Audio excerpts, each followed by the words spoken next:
autobusu. Hele, to je jedno. Prostě jsme divadýlko na Koneční a máme prázdniny a léto a my vám dneska zahrajeme bláznivou, letní, nejlepší pohádku naší maminky.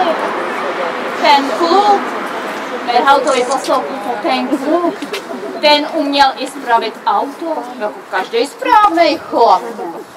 A víte, jak jsme mu říkali? A jak mu říkáme i dneska? A jak mu budeme říkat i za rok? Víte jak? Ty popleto. Máma, táta. To je hezký jméno, že jo? Máma, táta. Ale je to jméno, abys věděla. Máma, táta. Ale ještě ne vlastně. Ještě jsem na něco zapomněla. Ty jsi tak úžasná. Já ty korunky nemám, nám se rozbil traktor, rozbila se nám sekačka, nemáme čím tady sekat trávu, dneska jsem hledala tady ty špendlíky, normálně mám úplně tady.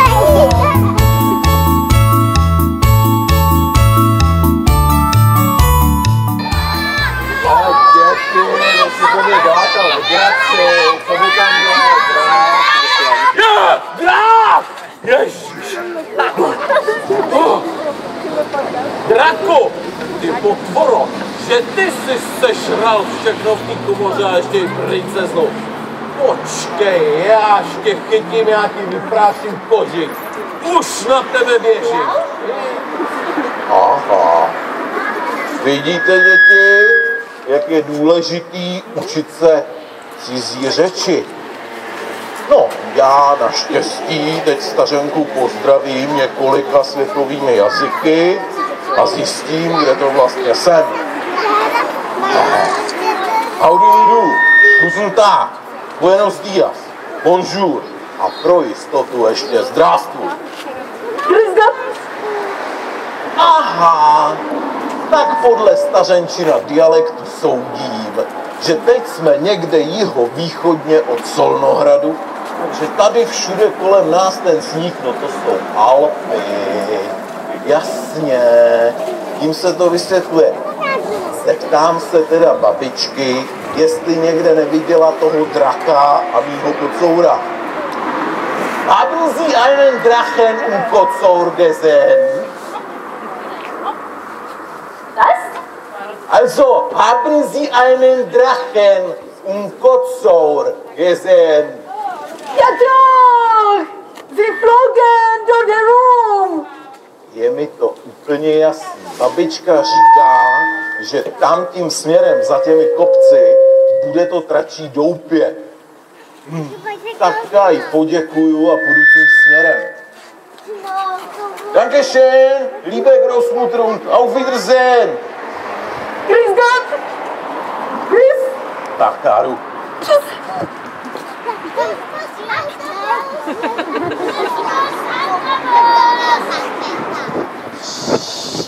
Ať nespotříme tu vodu.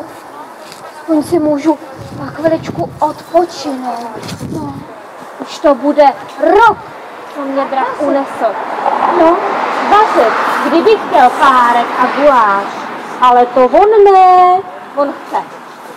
Ke snídani krupičku, ke svačině koroptvičky a la bažant, bažant a la koroptvičky.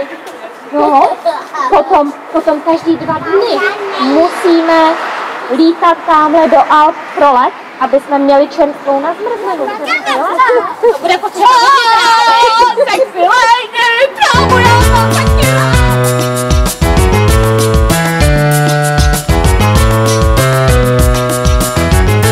Lidi, co se znají, se vždycky pozdraví, aspoň pokývnutím úklonou. Pozdravy však mají, lidi to se ví, všude odlišný, to, co říkají, když si pokynou. Třeba v Santa Fe, tam říkají si bye, bye, bye. A je to jako čágo, bye, bye, bye. Tam říkají si bye, bye, bye. A je to jako čágo, bye, bye, bye. V Číně na polích, když je dobrý rok, čaj tu roste, draci létají, ozývá se smích, domů je to skok, večer než jdou spát, navzájem si všichni mávají, za velkou čínskou zdí, tam říkají si čaj, čaj, čaj.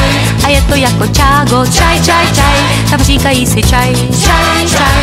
A je to jako čágo, čaj, čaj, čaj. Já říkám čau, zas někdy čau. Já říkám čau, čau, čau, čau, čau. Já říkám čau, zas někdy čau. Já říkám čau, čau, čau, čau, čau.